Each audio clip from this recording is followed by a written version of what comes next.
Tudo da Canção Nova em um só lugar. Canção Nova Play. O Senhor esteja convosco. Proclamação do Evangelho de Jesus Cristo, segundo Mateus.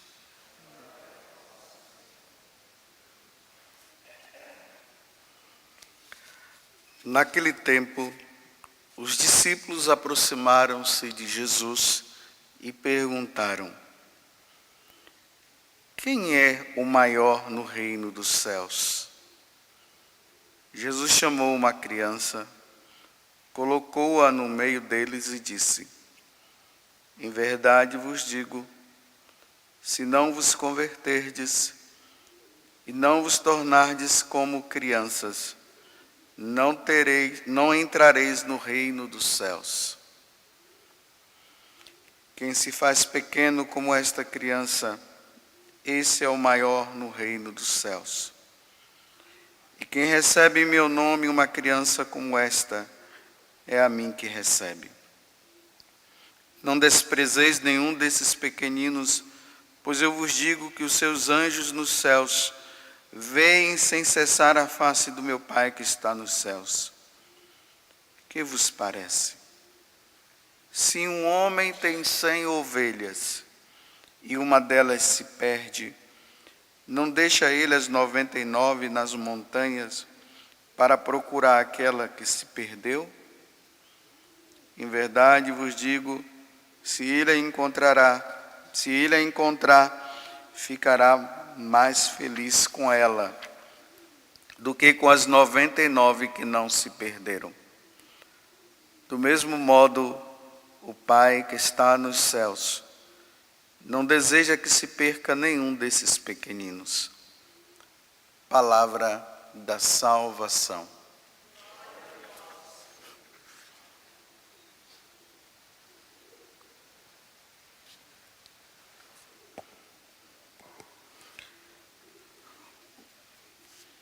O Salmo 8 é feita uma pergunta que parece que nós, com a nossa cabeça, talvez nós não vamos entender bem o que o salmista está fazendo. Ele está fazendo a seguinte pergunta: que é o homem? Eu me pergunto, ele diz, para que Deus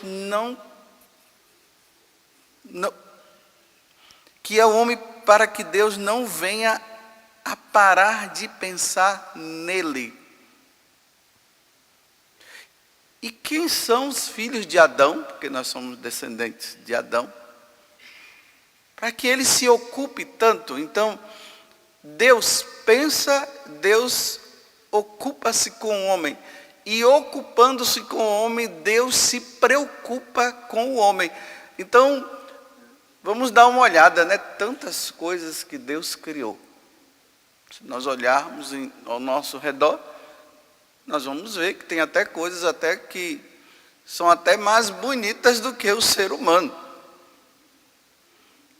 Mas Deus, ele tem uma preocupação especial com esse ser que é humano, que somos nós. Por isso que aqui no Salmo que acabou de ser lido, que é o Salmo que é tirado do livro do Deuteronômio, na verdade, e se transformou num cântico também. A porção do Senhor é o seu povo. Olha, várias porções. Ou senão você tem que escolher ali uma porção, Aí você pega aquela dali, aquela porção é sua. Diante de tudo que existe de criado na face da terra, a porção mais importante que Deus tem é o ser humano, somos nós. E nós não entendemos o que significa esse amor tão grande e essa determinação tão grande que Deus tem para conosco. Nós somos importantes demais para Deus. E essa importância nossa para com Deus, ela é tão grande que Deus não quer que nós nos percamos. Ou seja, Ele não quer nos perder. São Paulo, na carta a Timóteo, na primeira carta, no capítulo 2, lá no versículo 4, ele diz assim, que Deus não quer que o homem se perca, mas que ele encontre a verdade. Porque quando o homem ele encontra a verdade, que é o próprio Deus, o homem se salva. Então Deus não quer nos perder. E aí entra a parábola da ovelha perdida. Quando ele tem uma ovelha que está lá no meio das outras, e ela se desloca, ela se afasta e desaparece. Deus fica numa preocupação tão grande com aquela ovelha, que dá a impressão que ele esqueceu das outras. Ele não esqueceu, mas ele vai em busca daquela ovelha, porque ele não quer perdê-la para sempre. Quem não já passou pela experiência de perder algo? Olha, quem não passou, deveria passar. Porque só se vai entender o que Jesus está falando a respeito da perda da ovelha quem já perdeu alguma coisa.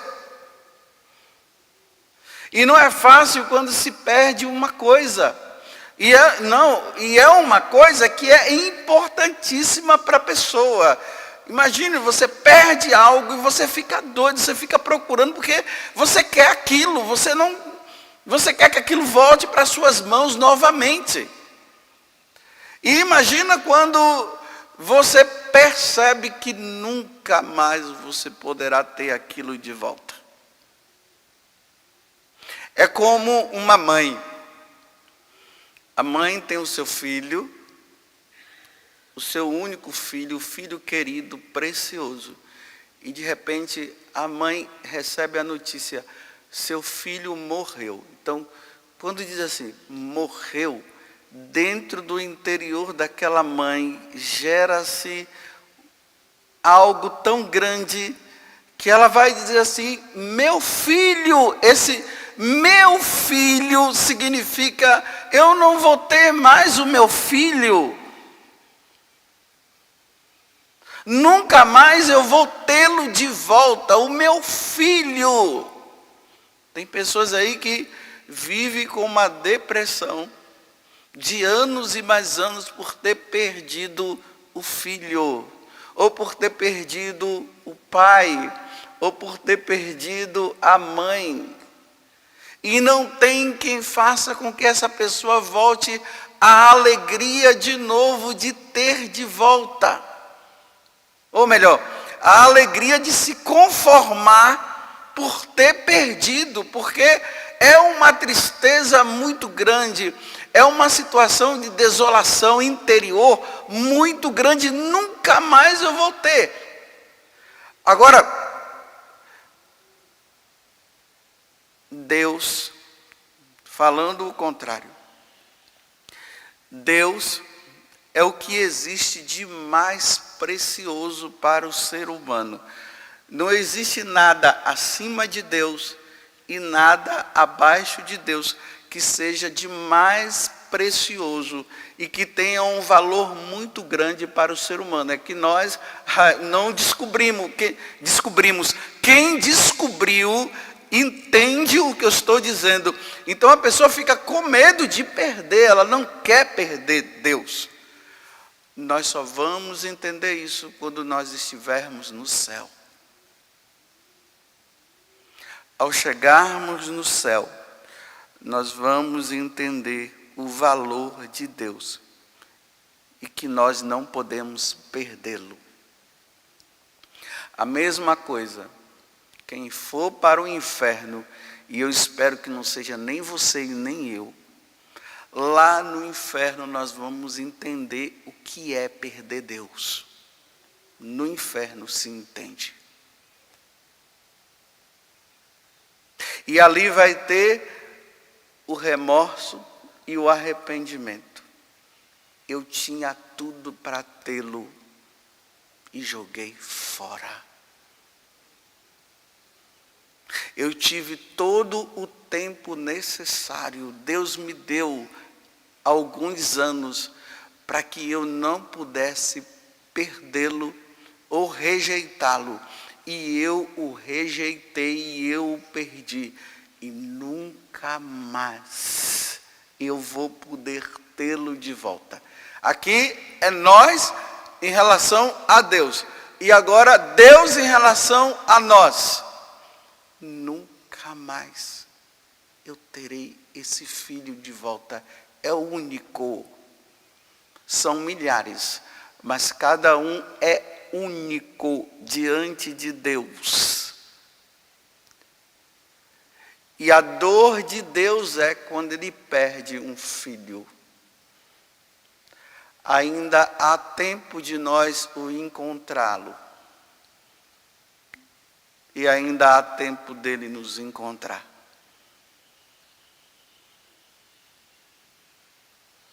Porque a maior perda de Deus não é um cachorro,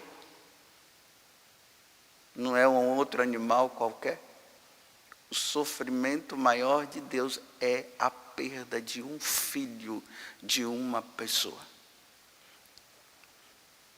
Então, diante disso, eu faço a seguinte pergunta para você.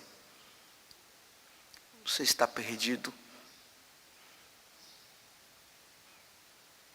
Você leva uma vida de perdido?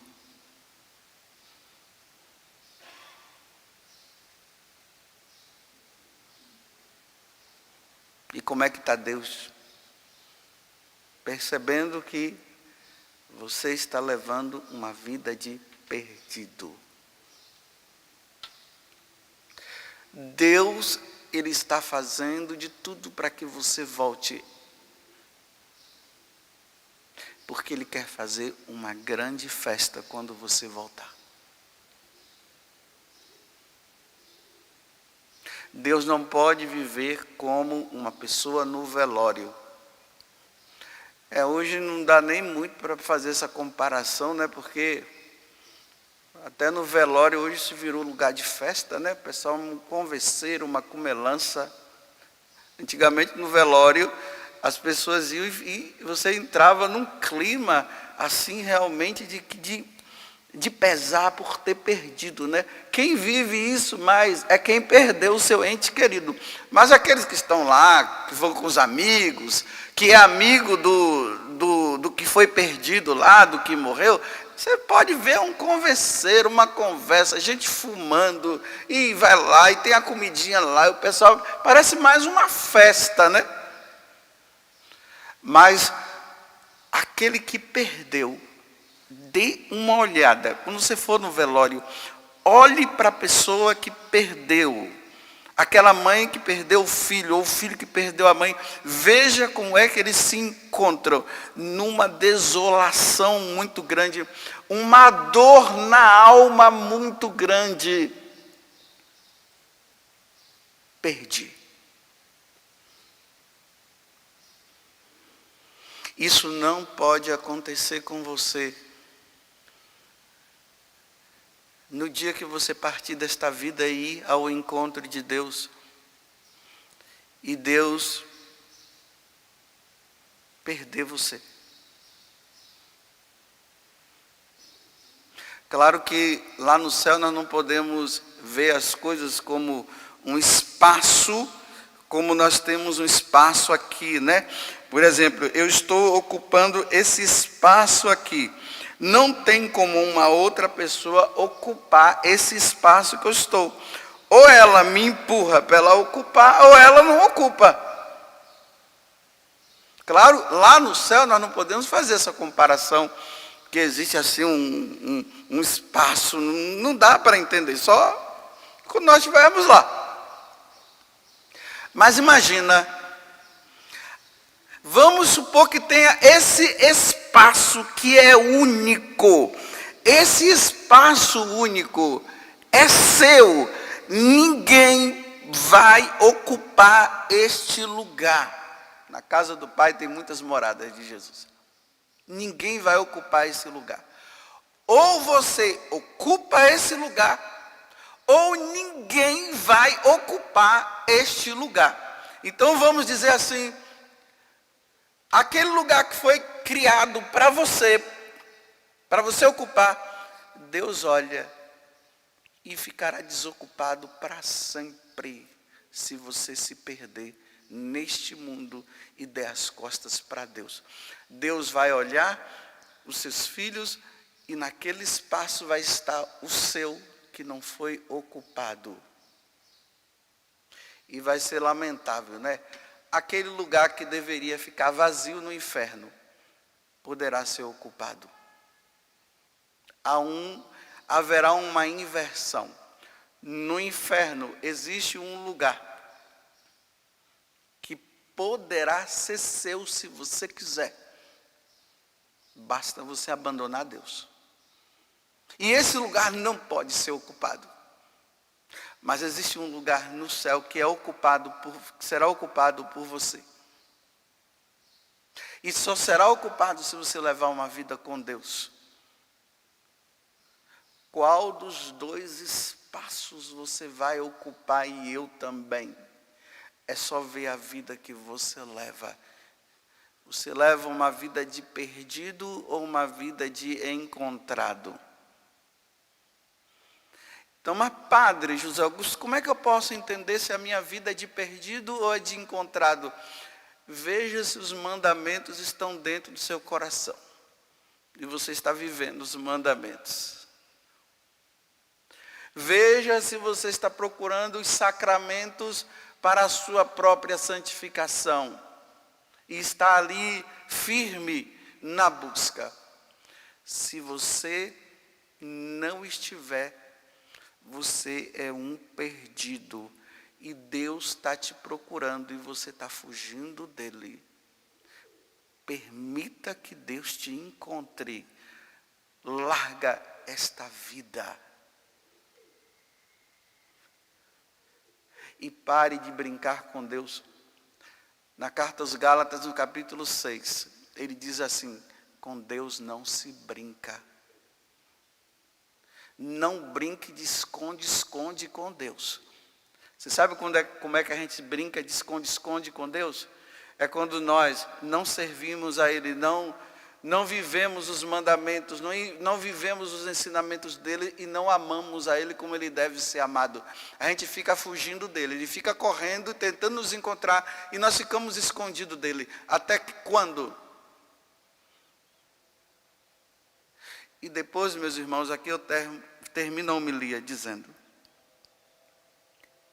depois não venha com essa história de misericórdia de Deus.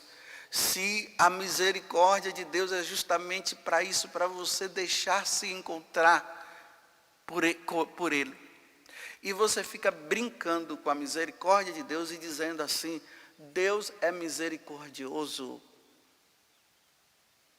E nessa de dizer, Deus é misericordioso, você continua nessa vida de pecado. Não resolve a vida. Não muda de vida. E o pior é quando isso acontece com membros da Igreja Católica, que está ali, reza, faz tudo, mas levam uma vida de perdido. E quando as pessoas dizem: meu irmão, muda de vida, essa vida sua está errada, ele ainda diz assim: quem é você para me julgar? Você está me julgando? Deus é misericordioso. Você não sabe que Deus é misericórdia? Olha, Deus é misericórdia, mas Ele só não é sem vergonha, meus irmãos. Eu vou repetir. Deus é misericórdia, sim. E é por isso que todo dia Ele está nos dando a chance de nós mudarmos de vida. Mas Deus, me desculpe eu falar isso não é coisa nem que eu fale. Deus não é sem vergonha. E as pessoas acham que Deus é sem vergonha, porque Ele continua no erro e fica dizendo assim: Deus é misericordioso. Tudo bem, Ele não é sem vergonha, você entendeu?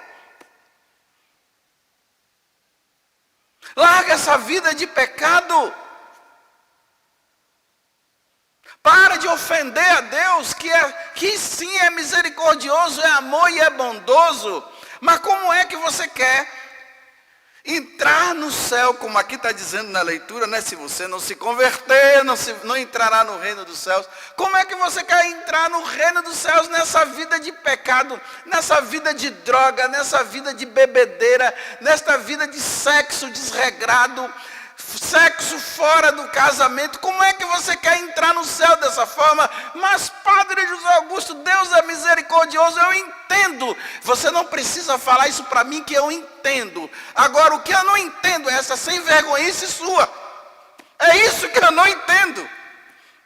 O que eu não entendo é você continuar nesta vida dizendo que Deus é misericordioso e você não muda de vida. Você não larga isso. Você continua nessa vida achando que você vai entrar no céu nesta vida errada. Então, ok. Se você acha que Deus é misericordioso, não acha não, Ele é verdade. E nessa de achar que Ele é misericordioso, você acha que você vai ocupar aquele lugar lá no céu com essa vida errada que você leva? Continue. E eu vou lutar para sair da vida errada.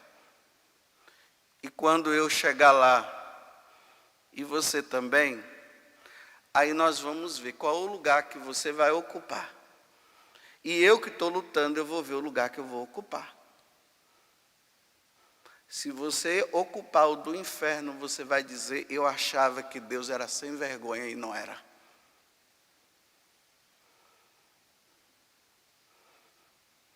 Aproveite enquanto é tempo, porque Deus quer se alegrar com você aqui e lá. Agora Ele não quer se entristecer com você aqui e se entristecer com você lá. Naquele filme Titanic, né? Tem uma cena ali bem para o final, né? O rapaz segura a mulher, a amada dele, né? Aí tem um romantismo dentro do filme, porque tem que ter romantismo, né? Ninguém sabe se isso é verdade ou não, mas tem que colocar o romantismo. Então, a amada do rapaz, na hora que ela está se afogando, ele segura na mão dela, e de repente ela solta, faz assim, e ela desce. E ela vai desaparecendo. A amada vai embora para nunca mais se encontrar. O amado de Deus vai e nunca mais vai se encontrar. Tudo da Canção Nova em um só lugar. Canção Nova Play.